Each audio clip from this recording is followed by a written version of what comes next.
for us this morning. I really appreciate that. That's something I'm not going to be able to do.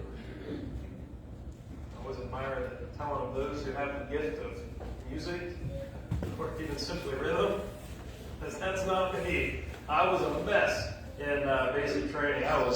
I could not keep cadence to save my life, so it helped me do a lot more push-ups, though. Some of you all get the joke. Yeah. If you would, grab your Bibles. Turn to James chapter 5. While you're turning there, I'm going to share a little story with you. This one's a true story. This one's a personal story. 2017 was a pretty wild year in my life. Arguably one of the craziest years of my life. It's when I was deployed for about 7 months in Germany. And it was not a typical deployment. Most deployments over the past 30 years or so usually means going and sweating it out in the sandbox in the Middle East, having to worry about artillery fire and gunfire over your heads while you sleep at night. Well, Lord blessed me with not having to be there. Instead, I got to be in the beautiful countryside of Germany and there for the fall time and the Christmas markets. That doesn't mean we didn't do any work, though. We worked a lot of pretty long hours. As you guys know, I was an intel analyst prior to pursuing chaplaincy, and so my long hours was usually spent glued to a computer screen. Like I had to go out and buy those blue lens glasses because it was starting to mess with my vision. I mean, I'm in there's no windows, the ventilation's terrible, and for on average 10 to 12 hours a day, I'm just sitting there in front of a computer screen, just reading military reports all day long. I know there's plenty of jobs that are way worse. I rather enjoyed it. But the point is, this wasn't entirely a vacation, but we did get rewarded for our long hours too, and we did get some travel time and some vacation time. And so travel is very easy in Europe, and so me and kind of my teammates, we wanted to go see Switzerland. Not too far away. We got a rental car. We drove down to Switzerland. We were hopeful to take in kind of the fairy tale scenery of Switzerland. Maybe you guys have seen some pictures online or some videos of just the beautiful mountain ranges or those little cozy villages down in the valleys, the waterfalls and the ice-capped peaks, and just, hey, God bless Switzerland with a lot of natural beauty. And so we were hoping to get to see that and experience it. But instead, we got pictures kind of like these. And this. So the first two there, we're down in the valley, and that's what the weather was like. And then this picture here, we're up on top of the mountain peak, and this is what we see. And over here, you can see we're 3,000 meters up, and we can't really prove that. And just for funsies, here's me suspended over, I don't know how far of a drop that is. I would die if that netting fell. I know it's that high off the ground. But so we were hoping to see some beautiful landscapes, but the weather didn't quite cooperate. So we got nothing but fog everywhere. We didn't get to see Switzerland. And so what did we decide to do? Well, we decided to go back because we'd heard all the stories of how beautiful it is. Even while we were there for this trip, talking with the locals and talking with other people that are traveling and had been there for a few days and when the weather was nicer, they told us that, you got to see this mountain. You got to climb this trail. It's just going to be the most beautiful thing you've ever seen. And so we wanted to believe them, but it was kind of hard to really understand. So we had to go back. So the second time we went, we got pictures like this. This is the same valley. Here's the other side of that same valley. And then we got pictures like this. Again, same valley region. And then from the top of the peak, there's the same sign. And we see just how beautiful all the mountains are and pictures like this. And so we went back and got to get the pictures we were wanting and get to see that side. And I wanted to share kind of a story with you because isn't that the way that God seems to us sometimes?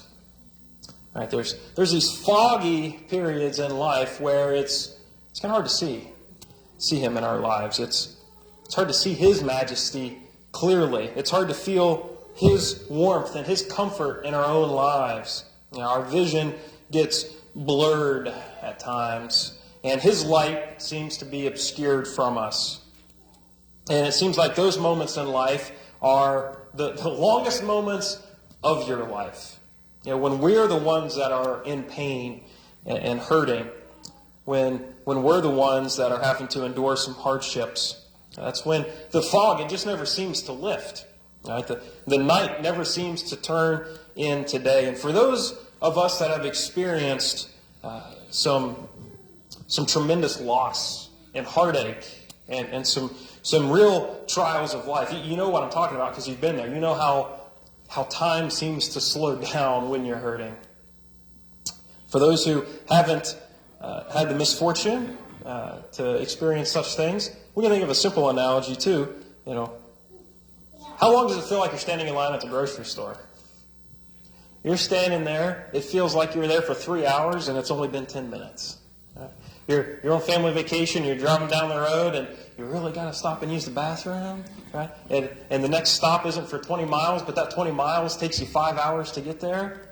And we're not talking about because it's snowing. We're talking about because when you're hurting, time slows down. Right? The Army, they instituted a new plank that we have to do for our PT test.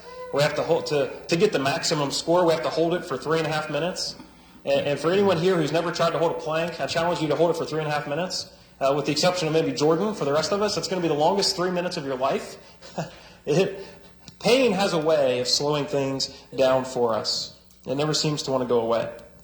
And so it's times like this when the pain is great, when the night is dark, and when the fog is thick, when we can't see God clearly. It's kind of what James is going to be writing about here in our passage today in verses 7 through 12. So if you would turn there, we'll read from that. Now remember, he just spent the beginning of this chapter, the first 6 verses were dedicated towards condemning the rich. Now, whether these are rich inside the church or rich outside the church, as we talked last week, it doesn't really matter. There's some disagreement amongst scholarship as to who these rich people are, but whether they're Christians or not, the point is, because of their greed and their selfishness and their hoarding of the riches, there are Christians who are suffering. There are people who have been cheated by their bosses, if you will. And because that has brought great hardship in their life. And so, with that in mind, let's pick up in verse 7. Be patient, therefore, brothers, until the coming of the Lord. See how the farmer waits for the precious fruit of the earth, being patient about it, until it receives the early and the late rains. You also be patient. Establish your hearts, for the coming of the Lord is at hand. Do not grumble against one another, brothers, so that you may not be judged. Behold, the judge is standing at the door.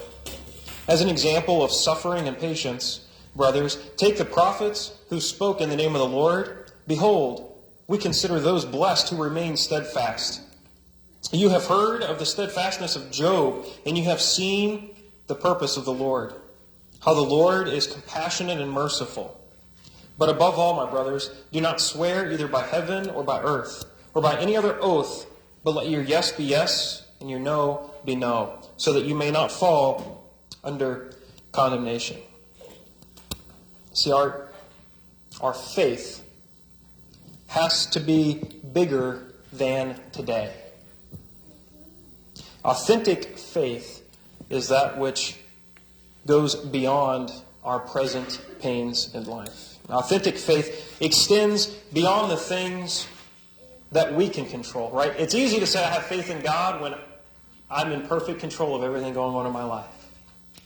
But our faith gets tested when all of a sudden something happens that you can't control. And it's in that moment you have to ask, am I trusting in myself or am I trusting in God? Because if I'm trusting in myself, I'm always going to come up a failure. I'm always going to fall short. I'm always going to be anxious. I'm always going to be not enough. But if I'm trusting in God, that He can get me through today, He can get me through tomorrow, that is going to be authentic faith. And we see, just as the farmer who he plants his crops today, that's what he can control. But then he has to trust in God for the rain. And so I challenge that in this passage, James is giving us some instructions on what we are to do in our life when hardships arise. Right? I like to think that James is, I don't know if he did this on purpose or not, he's kind of writing in bookends. If you remember all the way back to the beginning of the series, James chapter 1 is predominantly about hardships. And now he closes his letter revisiting hardships in life. And so he gives us some responses, some things to do and some things not to do. So we're going to consider those this morning. And so to start with, let's look at the do-nots first, right? When hardships arise, what are things that Christians are not supposed to do? Number one, we're not to grumble. We're not to complain against one another. To stick with the farmer illustration that James has provided for us, complaining won't make the rain come any faster, but praying might. And we think today, a lot of times rain is associated with a dark, gloomy day, and we think that rain is bad. We have to keep in mind many times in the Bible, such as even right here with James's example, in this arid, dry climate where most people are farmers in some capacity, rain is life. If it doesn't rain, the crops don't grow. If the crops don't grow, you don't eat, and your cattle doesn't eat. And if your cattle doesn't eat, that means you ain't getting a steak tonight. Right? So rain is life-giving. Complaining won't make the rain come any faster. So any complaining about your Christian brother or sister isn't going to fix any of your problems either. But praying about them might. We're going to be talking about praying more in the next lesson because James picks up on this concept in the passage after this week's passage. But we've seen in the past lessons that we know there's a lot of quarreling and fighting among these Christians. And so James is now not only saying, hey, listen up, guys. Not only are you to not fight, but don't even complain about one another. Because that's not edifying. There's not going to be any growth from that. There's not going to be any harmony found in that. And why should we not complain? Because Jesus is standing at the door listening in. Now, James uses this illustration of Jesus being at the door to talk about the soonness of his return. Right? So his second coming, his judgment day, it's as close as Jesus walking through those doors. It could happen. It might happen today. We don't know when that return is, but he is that close. Jesus could return at any moment. And because he's that close, you best be minding your speech. And when we talk about one another, with one another, we need to talk to each other as if Jesus is in the room with us. How would that change the way you talk, say, about your spouse or about your kids, about other friends and family? If you picture that Jesus was standing in the room with you, would it change the way that you talk about other members of this congregation? Would it change the way you talk about members of other congregations? That's the way that we need to be guarding our speech and thinking of one another. Remember, complaining won't bring the rain, but praying just might. So the next time you have a quarrel with a fellow Christian, it'd be better to start the conversation off. Can we pray together? Can we remember that Jesus is here with us? So that's the first do not in times of suffering. The second one is this. Don't take oaths. Don't be swearing. Now, in this passage, it's not talking about like cuss words. There's other scriptures for that. But here we're talking about making empty promises, making oaths. Now, some scholars, I was reading up some commentaries, they like to think that this is just some like proverbial wisdom that James kind of like tacked on there. It's kind of like a PS. Like, oh, hey, and by the way, also don't do this thing. I like to think that James had a little bit more unity in his thought.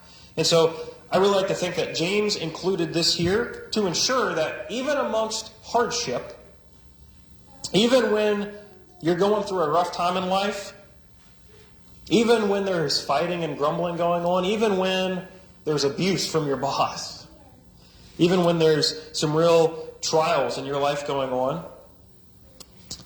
that you don't stoop to the level of telling lies and making false promises. So, Husbands, right? Don't promise your wives that you're going to clean the garage and then not do it. Yeah. But wives, when your husband says he's going to clean the garage, you stop grumbling about it. He'll get it done in the next 6 or 12.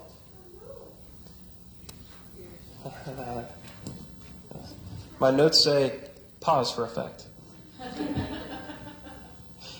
But seriously, though, how easy is it to slip into the habit of making empty promises? And especially when you know you're the one that's upset about something. When you feel that you're the victim, that I didn't do anything wrong, that somebody else is in the wrong here. How easy is it to make these empty promises? Now, there's the old school pinky promise that we make. Well, I'm going to make a pinky promise, but it didn't count because I didn't blow on it. Right? Just the common I promise or I swear. I swear I'll pay you back. I promise it wasn't me that was spreading those rumors about you. Or the really dramatic, and this should scare any of us if we hear somebody say something like, God strike me dead if I'm lying. Whew. And yet, don't we hear that? Don't we see that in TV shows? People are really dramatic and they say, I swear. And they make all these vain things. It turns out, no, they were lying the whole time. And then we, in turn, start to make empty promises of that matter. Hopefully we never do anything so vain as to utter words such as that. But by making such statements, by making it commonplace, well, I promise and I swear, what we're really doing is we're saying, the only time that I'm going to tell you the truth is if I say the words I promise. Any other time I could be lying. So the only way to know if I'm telling the truth is if I preface what I'm about to say with, well, I promise you this is true. And that's the only time you can believe me. But that isn't the Christian way. He said, we don't tell the truth because we promise. We tell the truth because we are an honest person whose integrity can be trusted. You see, a trustworthy person does not have to make promises because his word alone is good enough. That's how you know all politicians are liars. Every campaign slogan starts with, I promise. But to be clear and to be fair, this is not a prohibition against all promises or all making of oaths. You see, Jesus, he gives the same teaching in Matthew 5:34 when he says not to be taking of oaths. And we know that historically, at this time, the Jews, they had a bad practice of making swearing a very common and vain thing. They would swear by anything under the sun to convince others that they were telling the truth. But they would also make such promises and such oaths to get out of deals. Right? So a common thing would be, well, I swear to you, Kyle, by the temple in Jerusalem, that I'm going to help you at work tomorrow. And then tomorrow I don't show up and I say, well, Kyle, I didn't swear by the gold in the temple, so that's how you know my promise was empty. I never intended to help you anyway. Right? This was how empty their oaths were and their promises were. And so it's that vanity, it's that emptiness that's being condemned here. Making promises as a way of lying and deceiving other people. And we know that it's not an absolute prohibition because we see other examples throughout Scripture where making oaths is a right and proper thing to do. In Deuteronomy 10, verse 20, revere the Lord, take oaths only in His name. Jeremiah 12:16, speaking of non-Israelites, of pagan nations, if they learn my ways and swear by my name, they will be built up in the midst of my people. In Matthew 26:63, Jesus is before the high priest, and the high priest says, I adjure you by the living God. And then Jesus answers under this oath. And Paul, on 5 separate occasions throughout his letters, makes similar oaths. As one example, in Galatians chapter 1, verse 20, he says, I assure you before God, I am not lying. Paul is making this promise, listen, I am not lying to you. My testimony is true.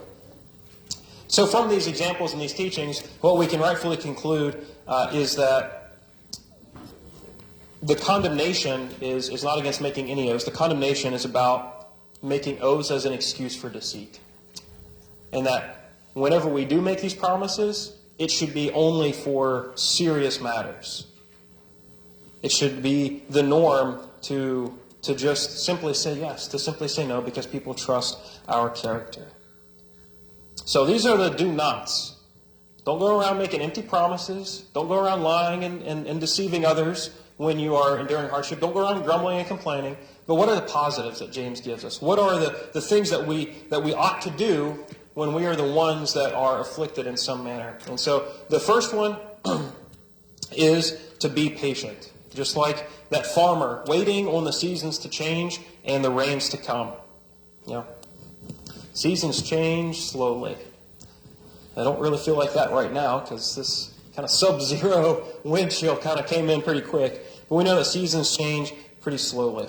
But the question that we have to ask is, what do we do in the meantime to prepare? Right? Patience is not an excuse to do nothing. You know, patience is not an excuse to be apathetic and just sit on your hands and wait.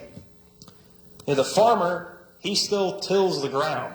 The farmer still sows the seed. The farmer still, goes out and pulls out the weeds. The farmer still does his part. But then he patiently trusts in God for God to do his part. And so what is our part in times of hardship? Our part is to establish our heart. This word establish means to strengthen, to make immovable, to fasten, or to make secure. So we can imagine when the derecho comes, or when that Iowa cold weather comes, the blustery winds, the 30, 50 mile per hour gust comes, what do? We batten down the hatches. We close all the doors. We close all the windows. If you don't have screens in your windows, or maybe even if you do, sometimes when the winds are really bad, we hang up blankets or curtains over the windows, so if something were to blow through, the glass isn't going to shatter. Right? We make things secure in the times of the storm. And when it gets really bad, we retreat to what? The basement or the cellar or wherever the safe place is. When times are tough, we go to the place where we know we're going to be safe and secure, and then we wait. We establish ourselves in this place of safety. So this is what we do physically. How do we do this spiritually? How can we establish our hearts in God in this way? Well, James, he gives us two ways. So the first is to look to the prophets. Look at the people who have already been through it.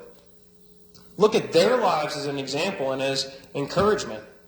We can look at the prophets of the Old Testament. We can look to the persons of the New Testament. We can look at the sufferings that Paul endured, or Peter, or James. As we started this series off, we talked of James, how he was thrown from the temple roof and survived. And then he was beaten and stoned. And all the while he's still preaching Jesus' love for the very people who are stoning him to death. We can look at these examples as encouragement to us, that if they can do it, then so can we. And then we, secondly, must remember God's purpose and his compassion and his mercy in all things. Now, if you think that your life's pretty bad, pretty mucky, just read through the Old Testament. You can see how bad life can get when people turn away from God. We read of the horrors of the foreign nations, but we also read of how even God's own people committed great atrocities in terms of sexual perversion and offering up their children as sacrifices, murdering their children on an altar to a pagan god. And these were supposedly God's people, and they were murdering their children to please a pagan idol. And so we read of the consequences of such actions, and because of that, we read of a lot of the suffering that even the prophets, even those who were faithful to God, still endured. Suddenly, that 30-degree weather doesn't seem so cold anymore when I read about some of the things they had to go through. We can think of Isaiah and Jeremiah, Ezekiel, Daniel, Hosea, all the other writing prophets, but also the hundreds of other non-writing prophets whom we know about through history, such as Elijah and Elisha. During the time of Elijah, in a divided kingdom, there were hundreds of prophets. Hundreds of people that they did not abandon God, that they are still serving him, speaking for him, and trying to get the people to repent. And yet there were hundreds of these prophets that were executed for their faith. Jeremiah, who witnessed the fall of Judah at the hands of the Babylonians, these Babylonians, they were known for how ruthless they could be in warfare, and yet Jeremiah's persecution came from his own people, the people that God told him to go speak the truth to. These were supposedly his brothers and sisters, and yet they were the ones that would mock him and beat him physically simply because he spoke God's truth. We look at Ezekiel, taken captive in Babylon. He's left to live among the Jews in a rural setting outside of the city capital. And it is in this location where God calls Ezekiel to speak for him. And God calls him to lay on his side for 430 days. Can you imagine? And he's called to do this publicly where all could see him. He had to go lay on his left side, and he was bound, tied down for 390 days. And after that, he was to roll over, and he laid on his right side for 40 days for all of the Israelites to see. But he had some bed sores. He had some pretty nasty ones. And why did God have him do this? As an illustration that the Israelites were suffering because they had been idolatrous for 430 years. See, the days of Ezekiel laying on his side, I'm sure that was some suffering for Ezekiel to have to do that, but God was using that as a way to teach the Israelites that the reason for their Babylonian captivity was because they had been denying God for 430 years. We also read that God took Ezekiel's wife. He took her life and then commanded Ezekiel not to mourn her death and not to accept the comfort from his Jewish brothers and sisters. And the reason that God commanded Ezekiel to go through this trial and this hardship of losing his wife was to teach Israel that they better not be weeping for the city of Jerusalem when the Babylonians would burn down the city and tear down the temple. Because they're going to look at the destruction caused. They're going to see that the temple is going to be destroyed, and they're going to want to weep for the loss of the temple. God says, you guys have been denying me for 400 years, and now all of a sudden you care? Don't you weep for that temple. If you want to weep, you weep because you abandoned me, not because you left the temple. Their concerns were for the material, not for God. Excuse me for 1 second. Got a little bit of Kyle's froggy throat here.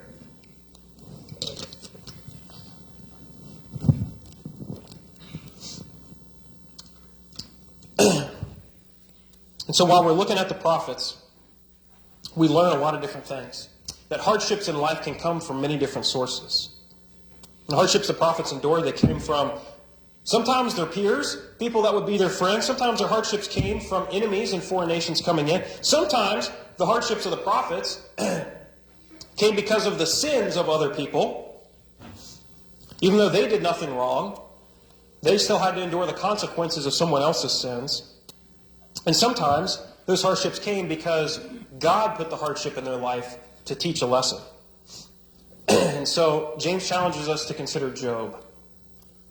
This is a very fitting example for James to mention, since it seems that, at least in part, the suffering that's in mind here in chapter 5 is the suffering caused by poverty. The suffering caused by those that are rich, the employers who are deceitful, who are not paying fair wages, and who are abusing the poor in some way.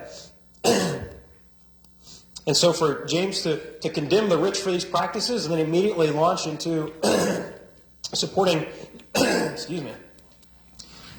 supporting those that are suffering, we have to think that it's quite reasonable that a lot of this persecution that they're enduring is not just the peer pressure to give up the Christian faith or the other persecution, but it's literal suffering from, I don't have food on my table. I'm not getting paid. I don't have food to eat. I can't fix the leaky roof. I can't give my children warm clothes at night. All because this rich, greedy employer won't pay me my fair wages.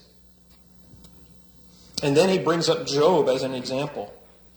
When we consider Job, we know that verse 1 of Job, Job was blameless and upright, one who feared God and turned away from evil. What's interesting is that, to my knowledge, Job is the only person in the entire Bible that's given this fourfold description in this way. That he was blameless, he was righteous, he feared God, and he turned away from evil. Now, we know that Jesus was perfect. We know that. But as far as being assigned this fourfold description in this manner, there's no other character in the Bible. There is no question that Job was a blameless person, that he was a good person. And he was the richest man in the land. Some scholars even consider that he was the king of the land. The way that he was able to exercise judgment amongst legal disputes. That he was not only very wealthy for having thousands of cattle and sheep, but he was also very powerful and had great authority. His riches abounded so that all of his children were able to have their own homes and they were able to throw parties, and he was able to voluntarily offer up sacrifices, above and beyond what would be required. He was voluntarily giving up of these sacrifices because he had that much to give. And then what happens? The adversary comes in and takes away all the riches. He loses all of his animals. He loses all of his servants. He loses his own children. And what is Job's response to this? The Lord gave, and the Lord has taken away. I want us to consider just for a moment the type of character that Job had in this. We know that in chapter 4, when one of his quote-unquote comforters, Eliphaz, is speaking, Eliphaz remarks, "Job, you were an encourager to many people. You have strengthened those who were weak. Your words have supported those who were fallen. You encouraged those who had shaky knees." We see that Job's life was spent supporting and encouraging other people when they were suffering. And then in Job chapter 29, Job gives a pretty long defense of himself because his friends are accusing him of being sinful in some way. And Job says, he basically gives his resume. He says, guys, you know the deeds I've done. I'm going to read just a selection of verses from chapter 29. I delivered the poor who cried for help, the fatherless who had none to help. I caused the widow's heart to sing for joy. I was eyes to the blind and feet to the lame. I was father to the needy. I searched out the cause of him who I did not know. I looked for people that I could help. I went out on my way to find people that were in need. I smiled on them when they had no confidence. I lived as a comforter. In this passage, we see that Job, one of the things that he misses most is not that he lost his cattle, is not that he lost his riches, it's that he lost his ability to help others when they were in need. If anyone deserved material wealth in this life, it would have been Job. And yet he was the one that was made the lowest, the poorest, and the most miserable man in all the land. When we consider Job then, and how lowly he was brought, we have to ultimately remember God's purpose, His compassion, and His mercy. And we see through all of Israel's suffering, through all the hardships of the prophets, even through the loss suffered by Job, there was always a divine design behind it all. Even when the people suffering it didn't always see the full picture, that doesn't mean God wasn't working. Whether it was because it was a punishment for some, a training to build others up, or a trial to test faith, there was always a design behind God's allowing of these things to happen or causing some of them to happen. And we also know that God showed His mercy and His compassion all the way through. He not only promised the deliverer to come, but He also always showed mercy on those who remained faithful to Him. We know that He brought Israel out of the Babylonian captivity. We know that He restored Job's wealth twofold, gave Job double what he had before. And we know that He sent His Son so that no matter how lost we feel, how poor and broken we feel, or even how sinful we are, that we can know our way back to God. So I want to conclude with that very verse. The Lord is compassionate and merciful. I recently read an account from a theologian, famous writer by the name of John Claypool. And this book that he wrote was about him dealing with the death of his 10-year-old daughter who died from a battle with cancer, who struggled for close to 2 years of sickness, and finally she passed away. And in this booklet, he's writing in a few years after her death about the way that his faith struggled during that time. And the ultimate conclusion he came to, I think, is fitting for our thoughts today. And I want to read this quote from him. "What is nostalgia if it is not the fear that God cannot do as well in the future as God has done in the past?" If you've ever been able to see the peaks of the Swiss mountains before, right? If you've ever been able to see the majesty of God, if you've ever been blessed in this life with even the smallest gift, the next time the fogs roll into your life, when hardships set in, when you can't seem to see God anymore, remember He is still there.